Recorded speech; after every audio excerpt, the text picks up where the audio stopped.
So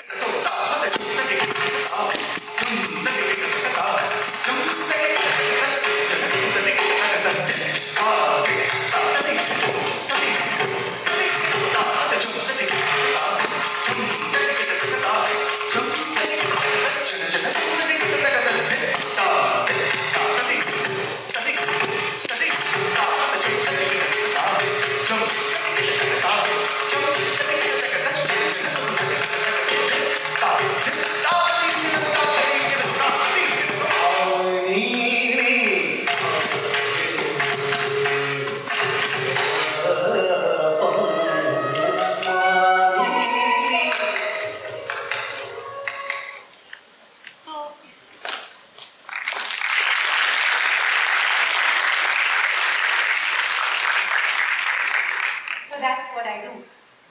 I wanted to show before telling. I am Indu Santosh. I'm a Bharatanatyam artist, educator and founder of Vidhamna Foundation. When you hear the word Bharatanatyam, tell me what comes to your mind? A classical art form bound by strict rules? Or rigid precision?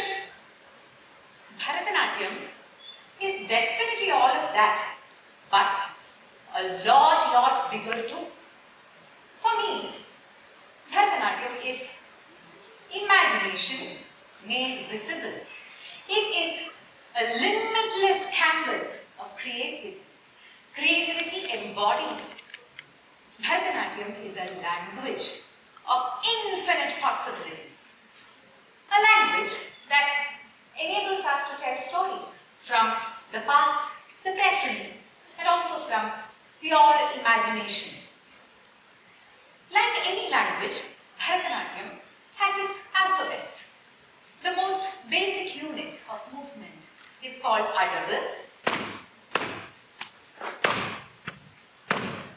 We also have another set of alphabets called the hastas or hand gestures. Each of these gestures has a specific meaning and prescribed uses and applications attached to it.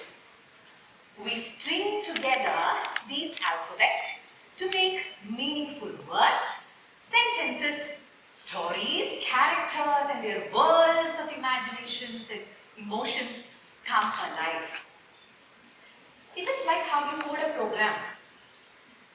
You input the codes so that you generate a desired output. Similarly, Bharatanatyam becomes embodied coding. We dancers use our body as the instrument and this art form as the language, and we negotiate time and space on the stage. Okay, tell me, anybody can identify what is this? Flower. But now tell me, is it a fragrant flower, rotten flower, or a withered flower?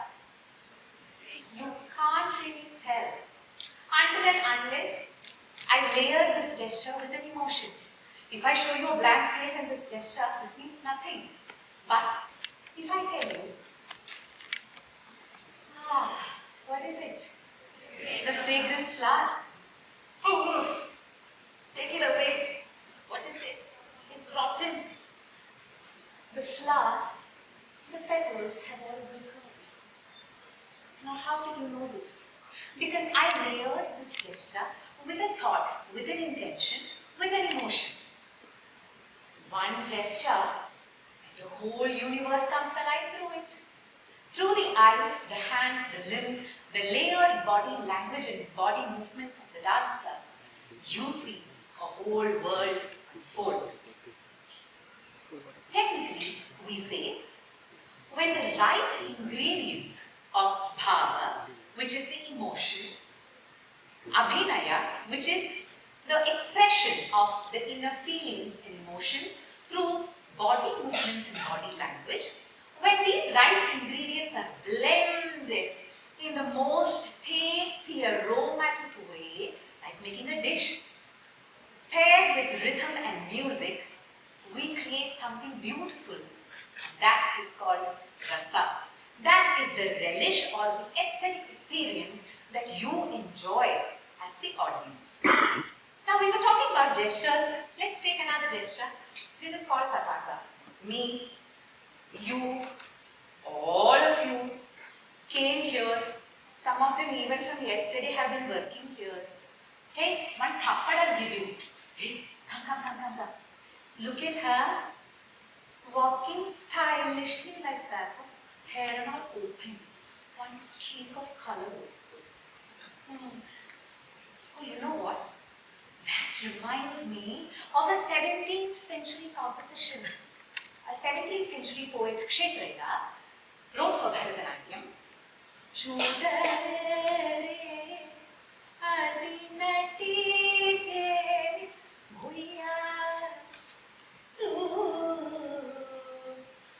Of course, centered on the theme of gossip, the most indispensable nature of humans.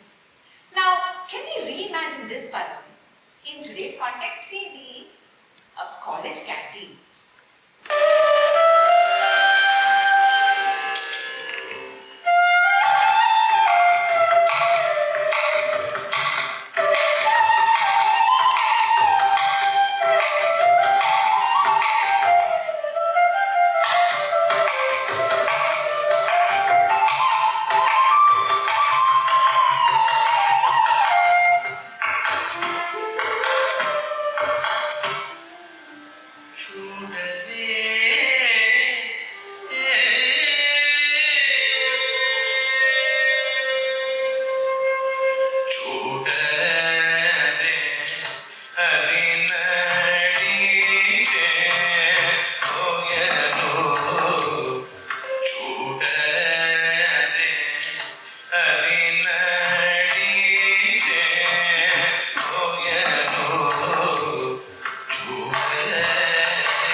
Did you find yourself in that college canteen?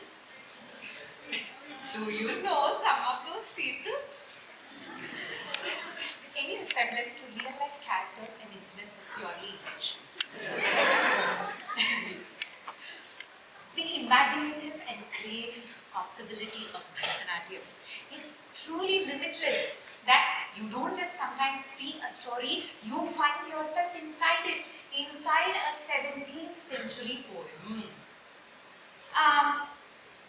Let me tell you, this is not just art and poetry.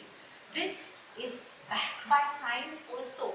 There are research papers and articles that state the connection between dance and neuroplasticity of the brain.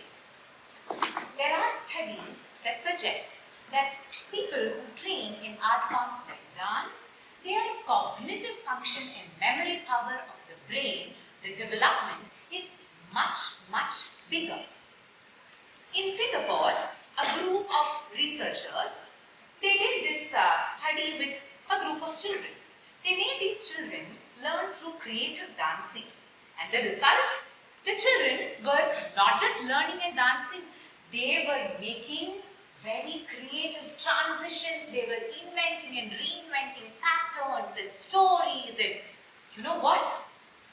This is what we call divergent thinking, right? There have also been studies in the area of the aspect of improvisation in dance. In fact, it is used as a technique, improvisation, in the sense going beyond the memorized steps and routines and patterns and trying to create something at the moment, in the moment. These exercises have proven to improve creative fluency, originality, and also facilitate creative problem solving. Oh, isn't that what we all need in this world now? Creative problem solving, being able to think out of the box, right? As an art educator, I teach students whose age range from 6 to 60. And I must admit, the most challenging group in this for me to handle are the younger ones. Their attention span is like, tiny as mustard. One day, one of these young children, she came up to me and said, Akka, these Hasthavin yogas are so boring to learn, Akka. I can't memorize them, Akka. The list is endless, Akka. I looked at her and I realized that's true. I saw myself in her, when I was her age. So just giving you context, you know hastas by now. The Vinyogas are basically uses of these hastas which are prescribed in the age-old textbook of Abhinaya Darpana. So these are uses which are not connected with each other. One particular hasta will have umpteen uses. So the list has been given and the list is basically individual disconnected uses. But wait, this is Bharatanatyam. How can anything be by-hearting and boring, right? It's a limitless canvas. It's storytelling in movement. So I thought, why not connect these seemingly disconnected individual uses and make meaningful, engaging stories for kids? We were trying to tap into the intangible space of memory, imagination, creativity, storytelling, everything coming together. Let me demonstrate one such hasta katha to you. This is a hasta called mushti. Mushti means a fist. The uses prescribed in the text are sthire, focused and steadfast. Kajagrahe, holding your head. Dhardhe, courageous. Vastvam dinam chadharane, holding or taking things in your hand. Mallanam yuddhabhaveshu, fighting or wrestling. Now, let me show you the Mushti Hasta Katha and you can figure out how these seemingly disconnected ideas came together and formed a story.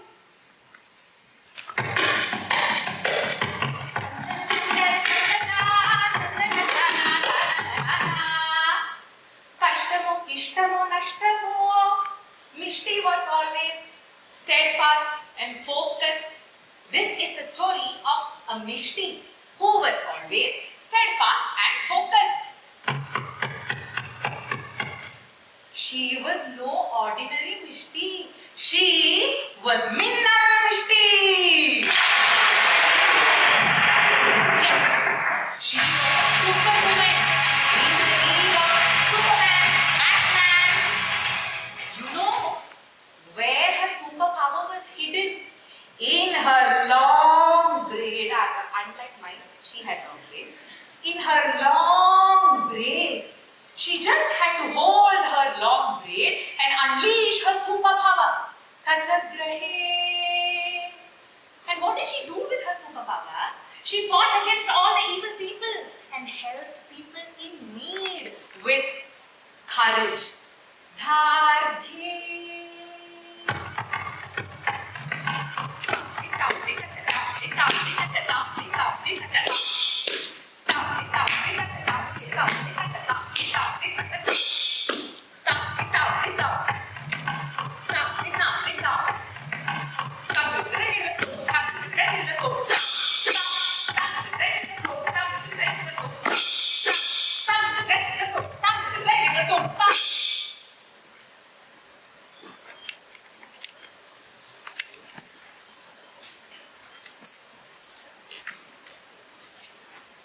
She rescued quite a few people like that. But as days passed, there was one problem. What is the problem? The universal problem of hair fall. Her hair started peeling. She tried everything available in the market. Ayurveda, allopathy, herbal remedies, home remedies, hair oil, hair mask, hair spa, only pocket became empty. Nothing worked. But she kept a fighter's mode on. Stress, tissue. Nutritional deficiencies, tissue. Oh wait, but what was the actual reason for all this stress? Nutritional deficiency, overtime working. Bangalore water. Anyways, she understood that maybe what she wanted was, a break. So she decided to pack her bags and go to Rishikesh, the yoga capital of the world. Where Ma Ganga flows in all her glory and beauty, expansive mountains and the serene ashrams. You know who she met there in Rishikesh? Arey, secret of all the other super women from across the world had come there. They go there annually to recharge their superpowers. Vishpala from Rigveda, Tomoyo Zen from Japan, Zena and Mulan from Disney, and our own Minnal Mishti. Together they formed this unbreakable bond called Mushti. I mean, kya masti hai? Oh wait, coming to the point. So, what she learned was that all of us have superpowers hidden within us. Nothing and nobody can take that away from you, least of all one hair fall. Okay, so that was the Mushti Hastakatha. So my students learned the Hasta Yogas like this. Sometimes I make stories for them, sometimes they make their own stories. At this point, I would like to tell all the engineers, the problem solvers of tomorrow here that Bharatanatyam is not a relic of the past. It is a breathing, living tradition and language, a training ground for imagination. Bharatanatyam teaches you to think, to feel, to create, to problem solve, to be human in the most expansive sense. One gesture, but a whole universe. That is what it is. Thank you so much.